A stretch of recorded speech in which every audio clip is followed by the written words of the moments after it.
మరి వేల మందికి డిఎస్సి ఉద్యోగాలు ఇచ్చినటువంటి ఘనత మన ప్రియతమ ముఖ్యమంత్రి, మన ఆరాధ్య దైవం శ్రీ నారా చంద్రబాబు నాయుడు గారిది.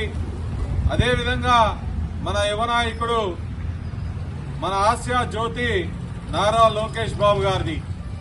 మరి వారి ఆధ్వర్యంలో మరి కార్యక్రమం ఇంత దిగ్విజయంగా ఇంతమందికి, ఇన్ని కుటుంబాలకి ఉద్యోగ అవకాశాలు ఇచ్చినటువంటి చంద్రబాబు నాయుడు గారికి కృతజ్ఞతలు తెలియజేయడానికి ఇవాళ మన నాగార్జున ఎడ్యుకేషనల్ యూనివర్సిటీ దగ్గరికి మన ముఖ్య అతిథి, ఈ కార్యక్రమానికి శాప్ చైర్మన్, గతంలో మరి యువతలో ఉండి ఈ పోరాటం చేసి డిఎస్సి మీద మరి ఇవాళ వారే ముఖ్య అతిథిగా రావటం సంతోషకరం.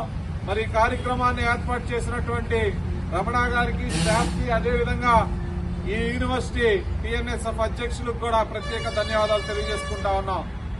మరి తెలుగుదేశం పార్టీ, కూటమి ప్రభుత్వం అంటేనే ఒక ఇది, ఏది చెప్తామో అదే చేస్తామనే భావన ఉన్నటువంటి పార్టీ తెలుగుదేశం పార్టీ. ఎప్పుడు కూడా తెలుగువారి ఆలోచనలకి, వారి ఇదికే రుణపడి ఉన్నటువంటి పార్టీ నారా చంద్రబాబు నాయుడు గారి నుండి తెలుగుదేశం పార్టీ కానివ్వండి. ఇలాంటి సందర్భంలో మరి ఇవాళ ఈ కార్యక్రమాన్ని ఇంత దిగ్విజయంగా మరి ఆ కుటుంబాలన్నిటికీ కూడా తెలుగుదేశం పార్టీ ఇంత ఉపాధి కల్పించిందంటే మేము చాలా గర్వంగా భావిస్తా ఉన్నాం.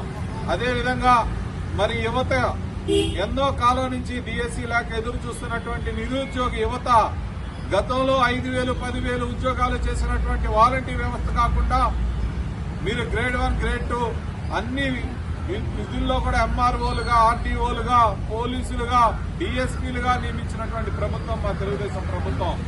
ఇలాంటి దానికి మేము కృతజ్ఞతలు, నారా చంద్రబాబు నాయుడు గారికి కృతజ్ఞతలు తెలియజేయడానికి మరి ఈ సందర్భం అంతా కూడా మేము ఏర్పాటు చేసుకోవడం జరిగిందని తెలియజేసుకుంటా ఉన్నాం.